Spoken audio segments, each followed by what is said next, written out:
ବଡମ୍ବାରେ ଯାତ୍ରୀବାହୀ ବସ୍ରେ ଗୋଚାରଣ ପାଇଁ ଯାଉଥିବା ବେଳେ ଭାରସାମ୍ୟ ହରାଇ ଧକ୍କା ହେଲା ବସ୍। ସୋମବାର ରାତ୍ରି ସମୟରେ ବଡମ୍ବା ବ୍ଲକ ବଡ ବରସିଂହ ଛକଠାରେ ଓମ୍ ଶିଭମ ନାମକ ଏକ ଟୁରିଷ୍ଟ ବସ୍ ନମ୍ବର OD06J7975 ଦ୍ରୁତ ଗତିରେ ବେପରୁଆ ଭାବେ ଯାଉଥିବା ବେଳେ ଭାରସାମ୍ୟ ହରାଇ ଧକ୍କା ହୋଇଥିଲା।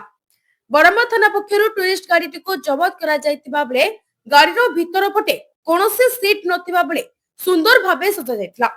ଏବଂ ଅନେକ ଗାଈ ବାନ୍ଧିବା ପଘା ଏବଂ ରସି ପଡିଥିବାରୁ ଗାଡିଟିରେ ଗୋଚାଲାଣ ହେଉଥିବାର ସନ୍ଦେହ କରାଯାଉଛି। ବସ୍ରୁ ଜବତ ହୋଇଥିବା ବସ୍ର କାଗଜପତ୍ର ଜଣଙ୍କର ନାମରେ ଥିବା ବେଳେ ପ୍ରକୃତ ପକ୍ଷେ ଉକ୍ତ ବସ୍ଟି ଅନ୍ୟ ଏକ ମାଲିକାନାରେ ଥିବା ପ୍ରାଥମିକ ତଦନ୍ତରୁ ଜଣାପଡିଛି ବୋଲି ବଡମ୍ବା ଥାନା ପକ୍ଷରୁ ସୂଚନା ମିଳିଛି। ଏନେଇ ବଡମ୍ବା ଥାନା ପକ୍ଷରୁ ଏକ ମାମଲା ରୁଜୁ କରାଯିବା ସହିତ ବସ୍ଟି କେଉଁଠାରୁ ଆସିଥିଲା ଏବଂ କେଉଁ ଅଞ୍ଚଳରୁ ଗୋଚାଲାଣ କରିଥାନ୍ତା ଏନେଇ ଅଧିକ ତଦନ୍ତ ଜାରି ରହିଛି। पुलिस गोरु चालाण उपरे बहुत स्ट्रिक्ट रही एवं आम विगत दिन में विभिन्न प्रकार आंटी सोशल जो मैंने अच्छा गोरु चालाण कर जो मैंने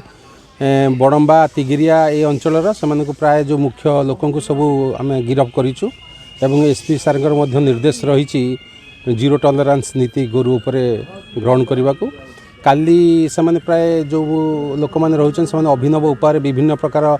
शैली रे पुलिस की चकमा देवा चाहते काली यही परिप्रेक्षी में प्राय गोटे बस पिकनिक मारिकी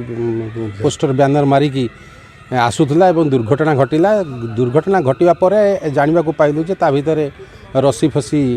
रही से रसी फसी से गोरुपाई प्राय बेगुनिया कि खोर्धा पटकू से जाऊे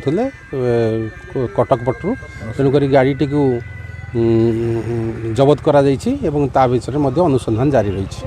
निहाती भाव में आम यही जो नुआ तरीका से रहा ताकू बेस करके आम विभिन्न भाव में कड़ाकड़ी बस गुड़ी को अन्य ये गुड़ी को कड़ाकड़ी तदारख करूँ। Bureau report Siddharth.